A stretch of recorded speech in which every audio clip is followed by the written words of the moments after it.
보혜사 성령님에 대해서 예수님께서 설명하고 계십니다. 또 다른 보혜사, 예수 그리스도의 영이 바로 성령이십니다. 예수님께서 하셨던 모든 일들을 우리에게 가르치시고 생각나게 해주시고 예수님이 하신 일로 말미암아 생겨난 결과, 인간에게 주시는 아주 결정적인 그 베네피트, 이득, 우리는 그것을 은혜라고 얘기를 하는데요. 그 은혜를 그대로 우리에게 적용시켜 주시는 분이 바로 성령님이십니다. 예수님이 요한복음 14장에 크게는 세 가지 약속을 하시죠. 구원의 길을 마련한다, 처소를 예비한다. 그리고 예수님께서 너희가 내가 한 일을 할 것이요 그보다 큰 일도 하리라. 세 번째는 예수님의 이름으로 구원은 무엇이든지 예수님이 시행하리라. 이 세 가지가 우리에게 일어나기 위해서 14장에서 약속하는 네 번째 약속, 성령을 보내주시라. 또 다른 보혜사 성령을 우리에게 보내주신다는 그 약속으로 말미암아 14장에 있는 1, 2, 3 이 세 가지의 약속이 다 우리에게 실현되고 일어납니다. 근데 성령을 보내주시는데 그냥 일어나는가? 그냥 첫 번째, 두 번째, 세 번째 약속이 일어나는가? 아니요. 오늘 참 간과하기 쉬운 말씀이 바로 19절, 20절 성령이 어떻게 우리 안에 거해야 하고 그럴 때 우리는 어떻게 해야 되는가에 대한 아주 중요한 말씀이 19절, 20절에 있습니다. 함께 읽겠습니다. 조금 있으면 세상은 다시 나를 보지 못할 것이로되 너희는 나를 보리니 이는 내가 살아있고 너희도 살아있겠습니다. 그날에 내가 아버지 안에 너희가 내 안에 내가 너희 안에 있는 것을 너희가 알리라. 나의 계명을 지키는 자라야 나를 사랑하는 자니 나를 사랑하는 자는 내 아버지께 사랑을 받을 것이요 나도 그를 사랑하여 그에게 나를 나타내리라. 19절에 예수님께서 이제 십자가와 부활, 승천, 더 정확하게는 십자가의 죽음을 말씀하시고 20절에는 부활과 승천 후에 보내시는 성령의 파송, 성령의 내주하심으로 인해서 인간은 어떤 상태가 되는가? 하나님이 예수님 안에, 예수님이 하나님 안에, 이 하나님 삼위일체의 신비적 연합, 이건 우리가 이해가 가죠. 그러나 이 신비적 연합이 삼위일체 하나님으로만 마치는 게 아니고 그 신비적 연합에 우리 인간도 동참시켜 주시는 것입니다. 신비한 연합에 바로 성령님께서 우리에게 오셔서 우리 안에 하나님이, 그 하나님 안에 예수님이, 예수님 안에 하나님이, 그리고 예수님 안에 우리가, 그리고 우리 안에 예수님이. 여러분, 이것만큼 인간에게 복된 축복이 있습니까? 아니요. 인간을 삼위일체 하나님의 연합에 끼워주시는 그냥 곁다리가 아니고요. 아주 중요하게 예수님 안에 하나님이, 그리고 그 하나님이 우리 안에 예수님이 이 신비적 연합을 이루시는데 그 신비적 연합 때문에 우리 안에 구원이 있는 것이고 처소가 예배되는 것이죠. 영원한 구원. 그리고 예수님이 한 일을 우리가 하게 되는 것이고 예수님의 이름으로 구할 때 예수님이 행하게 되는데 21절 말씀이 사실은 더 우리에게 의미가 있고 우리에게는 눈여겨보아야 할 말씀입니다. 연합 다음에 인간은 어떻게 해야 되는가? 나의 계명을 지키는 자라야 사랑하는 것이다. 나를 사랑하는 자는 내 아버지께 사랑을 받을 것이요 나도 그를 사랑하여 그에게 나를 나타내리라. 하나님의 사랑을 받고 예수님의 사랑도 받고 예수님이 나를 통해 나타내시려면, 나에게 예수님을 나타내시고 나를 통해 예수님이 나타나시려면 어떻게 해야 되는가?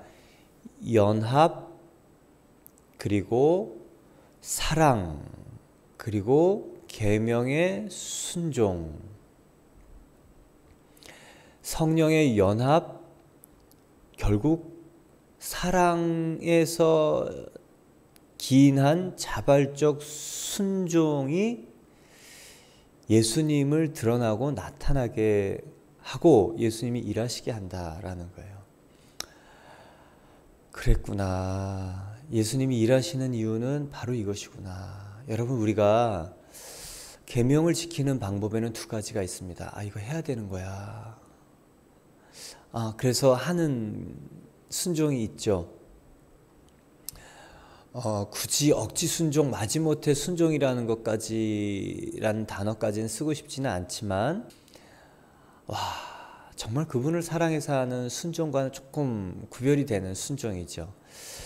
근데 성경에서는 오늘 예수님 말씀에 성령의 연합, 신비적 연합, 그리고 정말 그 연합을 사랑하는 자에게 꼭 필요한 한 가지가 바로 자발적 순종, 계명에 대한 자발적 순종, 말씀에 대한 자발적 순종, 성령, 순종, 그리고 예수님의 나타남. 성경은 참 일관적이구나. 성경은 참 일관적이구나. 창세기 선악과 이후로 하나님께서는 우리에게 선택권을 주셨습니다. 그래서 당신을 신뢰하고 그 신뢰하기 때문에 기쁨으로, 사랑으로 이유가 있다는 이 신뢰와 사랑과 그리고 기쁨의 순종이 하나님을 나타내고 하나님이 일하시게 하는 비결이라는 것을 발견하게 됩니다. 그렇게 해야 되니까 하는 거랑 기뻐서 하는 거랑 다르죠. 네, 가끔 이렇게 비유를 보면 밥을 짓는 것으로 설명을 해주더라고요. 밥을 해줘야 돼서 할 수 없이 하는 거랑 정말 뭘 좋아할까? 어떤 거가 기쁠까? 그래서 생각해서 섬기는 거랑 너무 다른 것처럼 사람 간의 관계에도 그렇잖아요. 뭐 먹고 싶어? 맛있는 거 사줄게. 이거랑 때 돼서 그냥 먹이는, 물론 그럴 때도 있죠. 뭐 삼시세끼 먹으니까. 그런데 이제 이 비유보다 좀 이제 비유를 찾다 보니까 그런 비유를 찾았는데, 연합, 결국 신비적 연합은 자발적 순종에 대한 이 주권이다. 예수님, 성령님, 하나님에 대한 철저한 신뢰로 주권을 넘겨드리는. 그러려면 반드시 우리 안에는 하나님의 기준, 하나님의 뜻, 이게 분명히 먼저 서야 되고, 그리고 하나님이 원하시는 것이 이거다라는 그 기준 하에 삶을 해석해야 합니다. 안 그러면 감정적인, 인본적인, 뜨거운 그러나 금방 식는 그런 사랑을 하게 됩니다. 그래서 여러분, 오늘 조금 눈여겨보면서 중요하게 우리가 봐야 될 이 사랑 가운데 행하는 순종이 성령을 일하시게 하고 예수님이 나타나시게 하는 일이다. 기억하시기를 축원합니다. 그러니 그냥 이 말씀이 읽고 정말 신뢰가 되면, 이야, 이게 나에게 주시는 사랑의 메시지구나. 여러분, 억지로 막 허벅지 막 찔러가면서 하는 순종이 아니라 기대하면서 하는 순종 있기를 축원합니다. 22절에 가룟인 아닌 유다가 예수님께 또 질문하면 네 번째 사람이죠. 베드로가 질문을 했습니다. 도마가 질문을 했습니다. 빌립이 질문을 했습니다. 가룟 아닌 유다. 성경학자들은 이 사람을 대부분 이 다데오라고 얘기를 합니다. 이렇게 묻죠. 주여 어찌하여 자기를 우리에게 나타내시고 세상에는 나타내려 아니하려 하시나이까. 이 질문이 무슨 질문이냐면 당신이 메시아인데 우리에게 하나님의 아들이신 것을 나타내는데 왜 세상에 나타내지 않습니까? 이 얘기는 왜 세상을 싹 정리하지 않으십니까? 왜 이스라엘 로마를 싹 정리하지 않으십니까? 이 얘기예요. 그러니까 결국 예수님이 14장에 계속 얘기를 했지만 12제자는 돌아가면서 이해하지 못한 얘기를 합니다. 결국 제자들 안에 있었던 메시아는 자기들이 기대했던 메시아라는 것을 발견하게 됩니다. 그러니 그 자기의 성공을 위한 예수님의 성공이 있어야 되는데 예수님이 죽는다 그러니 자기들의 슬픔이요, 자기들의 실패요, 자기들의 절망이 돼서 이 얘기를 하는 거예요. 세상에 당신을 나타내서 완전히 이 모든 사람을 당신 발 앞에 굴복시키지 그러십니까? 그런 얘기예요. 싹 정리해 주세요. 그런 얘기입니다. 그러니까 예수님께서 다시 한번 동문서답 같은데요. 정확한 해답을 하세요. 23절 보겠습니다. 예수께서 대답하여 이르시되 사람이 나를 사랑하면 내 말을 지키리니 내 아버지께서 그를 사랑하실 것이요 우리가 그에게 가서 거처를 그와 함께 하리라. 나를 사랑하지 아니하는 자는 내 말을 지키지 아니하나니 너희가 듣는 말은 내 말이 아니요 나를 보내신 아버지의 말씀이니라. 당신이 메시아이심을 증명해서 싹 정리해 주시죠. 이런 얘기에 예수님이 세상에 나타내겠다 안 나타내겠다 아니고 예수님이 하실 일, 성령을 보내주셔서 우리 안에서 무슨 일을 하실 것인가에 대한 얘기를 하십니다. 진짜 참 메시아의 사역을 설명하고 있는 것이 22절, 23절, 24절이에요.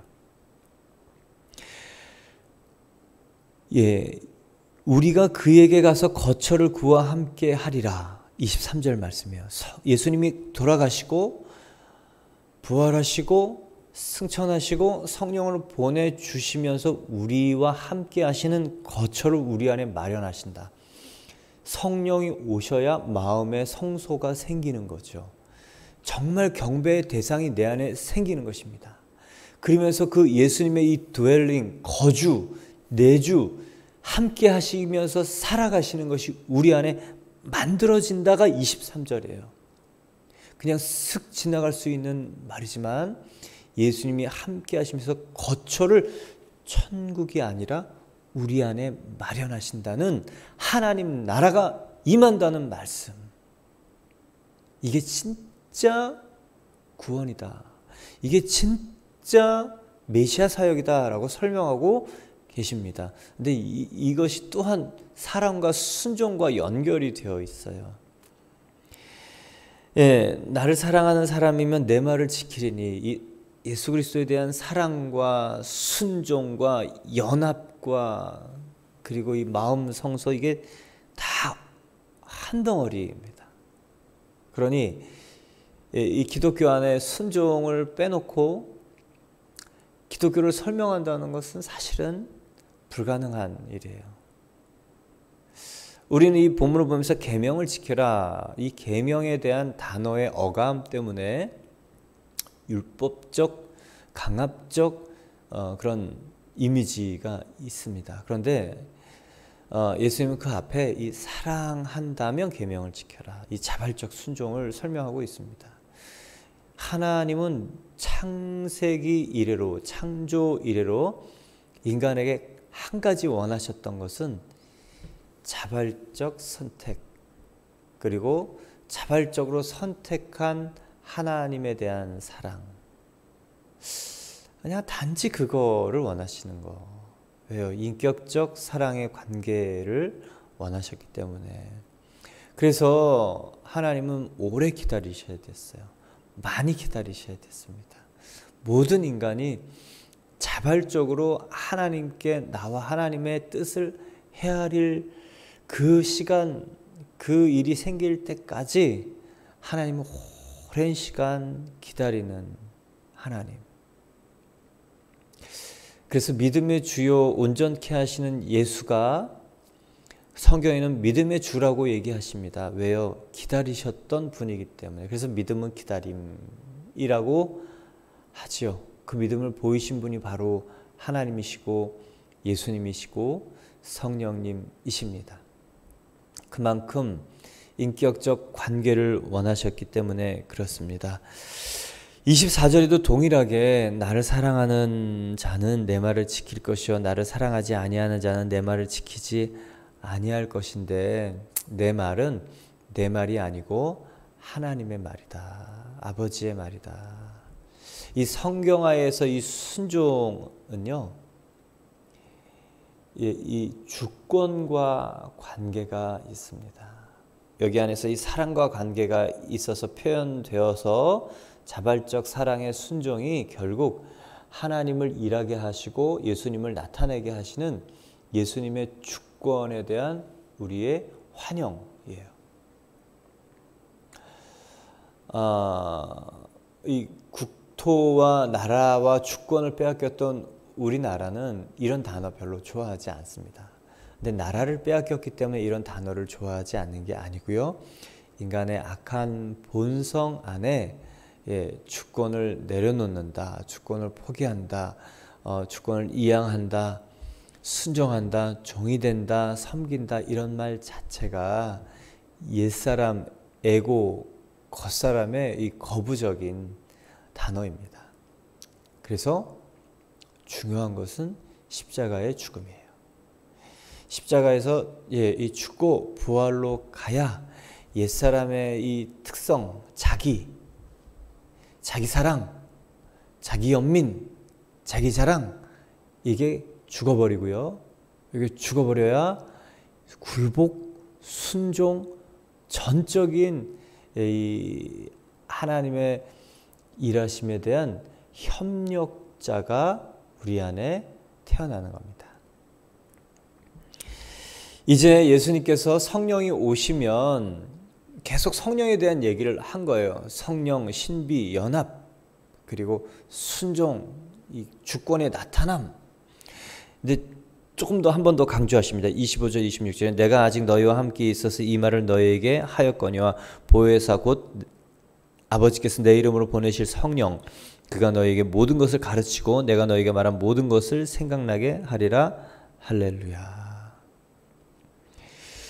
이 성령이 오셔서 하시는 일, 결정적으로 하시는 일을 예수님께서 하셨던 말씀, 메시지들을 우리에게 가르치시고 이해시키시고 설명해 주셔서 그거구나 라는 것 하나랑, 우리의 삶의 순간에서 이 예수님과 함께 동행하고 예수님의 사람으로 살고자 할 때, 사람은 물리적 존재라 눈앞에 있는 것이 커 보이고 상황이 커 보이고 휘둘리기 쉬울 때 예수님의 사람으로 성화, 이렇게 살아갈 수 있도록 예수님의 메시지를 생각나게 해준다는 거예요. 예수님을 이해하고 받아들인 사람, 가르침 받은 사람, 예수님의 사람으로 살아갈 때 갑자기 큰 일이 생겼어요. 두려운 일이 생겼어요. 걱정했던 일이 생겼어요. 그런데 말씀이 퍼뜩 생각이 납니다. 그러면 정신이 차려지고 마음을 지킬 수가 있죠. 사도행전의 사도 바울은 바로 그런 사람 있습니다. 유라굴로 광풍 속에서 아무도 죽지 아니하리라, 배만 파손되리라, 하나님의 말씀이 딱 생각이 나는 거예요. 왜요? 성령이 그 안에 있었던 성령의 사람이라. 그러니 그 풍랑 속에서 사람들 잠잠시키고 그 사람들을 집중시키고 설교를 하잖아요. 아무도 죽지 않는다 했습니다. 간밤에 내가 기도할 때 하나님이 나에게 그렇게 말씀하셨습니다. 담대하게 들은 게 있으니까, 성령께서 생각나게 하시니까.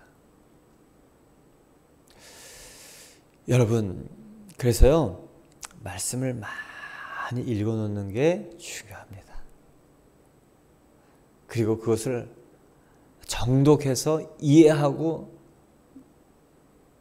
이 안에 넣어놓는 게 중요합니다. 그리고 성령님께 매일매일 아침마다 우리가 의탁해서 성령께서 우리를 다스리게 할 때, 우리의 위기 상황, 또 우리의 돌발 상황, 또 우리의 이 특별한 상황, 여러 가지 상황에서 우리에게 주신 마음과 말씀들, 단어들, 문장들, 이게 탁 생각이 나면, 아, 임마누엘이구나, 하나님 함께 하시는구나, 쫙 마음이 정돈이 되고 평안해집니다. 이 성경 안에 있는 키워드가 하나 탁 우리 안에 들기만 해도 정리가 되는 거예요. 그래서 27절에는 성령이 오셔서 너희와 함께 임마누엘 하시고 너희를 위로하시고 변호하시고 뿐만 아니라 하나님의 일을 나타내게 할 것이니 평안하라 라고 얘기하고 있습니다. 여러분, 오늘도 하나님의 말씀이 생각나기를 바랍니다. 먼저는 우리 안에 말씀이 심겨지길 바라고, 또 귀로, 마음으로 들었던 말씀이 단기 기억 그리고 장기 기억으로 저장되도록 우리가 그 말씀을 의미 있게 새겨넣는 일이 꼭 필요합니다. 그 일이 있기를 바랍니다. 그리고 성령께서 생각나게 하시는 그 말씀을 곰곰이 우리가 붙들고 또 하나님께 나아가면 우리에게 주시는 메시지가 있을 줄 믿습니다. 성령이 오시면 첫 번째는 가르치시고 생각나게 하고, 그래서 말미암아 평안이 있는데요. 27절에 평안을 너희에게 끼치노니 곧 나의 평안을 너희에게 주노라. 내가 너희에게 주는 것은 세상이 주는 것과 같지 아니하리니 너희는 마음에 근심하지도 말고 두려워하지도 말라. 결론입니다. 14장 1절에 걱정하고 두려워하는 제자들에게 너희는 마음에 근심하지 말라, 하나님을 믿으니 또 나를 믿으라. 왜요? 성령이 오시니까. 그분이 우리를, 하나님이 우리를 함께 하시고 지키시고 보호하시고 생각나게 하시고 하나님을 나타나게 하시는 그분이니, 그리고 평안을 줄 것이니 걱정하지 말라. 그래서 이 성령이 주는 평안, 이 세상이 주는 평안과 좀 다르다라고 설명합니다. 세상도 평안을 줄 수 있다는 거예요. 돈이 많이 모아지면 평안합니다. 원하던 것들을 계속 성취해 가면서 마음이 놓여질 때가 있죠. 도전할 때는 마음이 두근두근하고 성취하고 그것이 유지될 때는 이제 평안합니다. 세상도 평안을 줘요. 그러나 그것은 일시적입니다. 그리고 다분히 이 획득, 물질적 측면의 평안, 물질로 인한 평안입니다. 그러나 물질로 인한 이 자존감이 아니라 예수님이 주는 평안은 하나님이 함께 하시면서 생겨나는 존재적 평안입니다. 죄로 죽을 수밖에 없는 존재가 죄에서 사함받은, 노임받은 이 존재적 평안입니다. 하나님의 자녀가 되었다는 이 자존감입니다. 그래서요, 예수님 딱 만나면 노임받는 일이 생겨나요. 우울증, 공황장애, 심한 스트레스, 여러 가지 정신증에서도 완전히 노임받는, 그리고 트라우마, 이게 노임받습니다.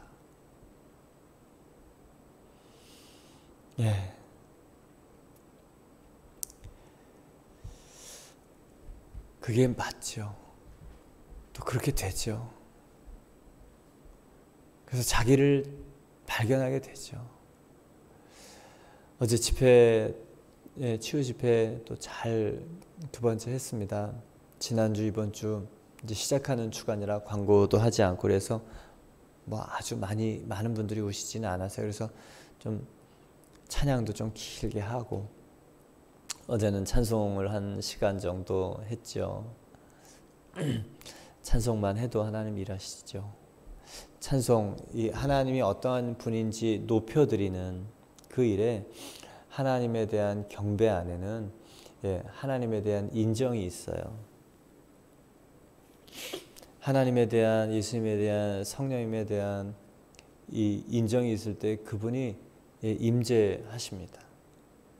임재하시면 우리에게 약한 거, 병든 거, 악한 것들이 물러가고 떠나가는 역사가 있는 것이죠. 오늘도 그런 날 되면 좋겠다. 오늘 여러분 좀 특별히 기도해 주시기를 바라는 것은 성도분 한 분의 삼촌인데 암이래요. 근데 이분이 이제 이 삼촌, 믿지 않는 삼촌을 지난번에 한번 모시고 오려다가 삼촌이 막 난리를 해서 무슨 그런 교회 가서 기도를 받느냐. 근데 이분은 병도 병이지만 삼촌이 구원받기 위해서 하나님이 작은 쌓인 징표를 좀 주십시오.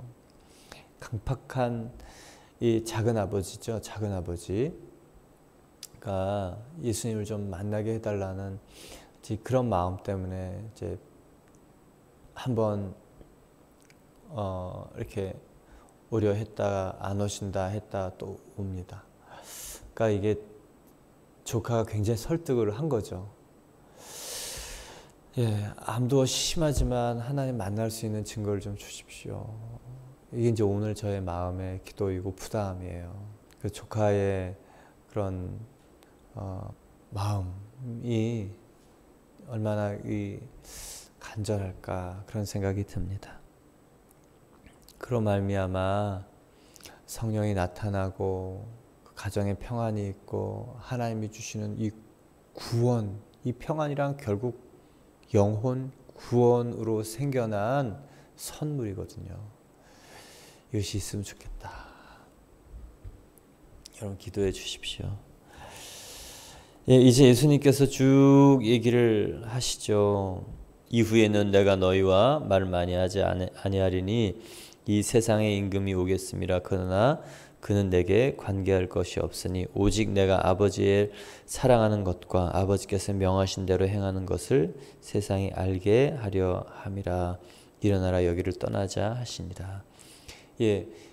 예수님이 이제 시간이 다 되었다. 이 세상 임금 악한 사단 마귀가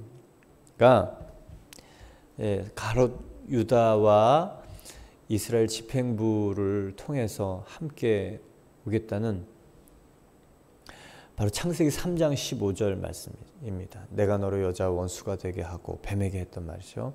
여자의 후손도 내 후손과 원수가 되게 하리니 그는 너의 머리를 상하게 할 것이요 너는 예수님의 발꿈치를 상하게 할 것이라. 이 발꿈치를 상하게 하는 그 일, 사단에게 정죄받고 십자가에서 끝난 것 같죠. 세상 임금이 지배하는 것 같습니다. 그런데 예수님이 그는 내게 관계할 것이 없다. 다스리지 못한다라는 거예요. 관계한다는 것은. 죄가 있는 존재는 사단이 다스릴 수 있어요.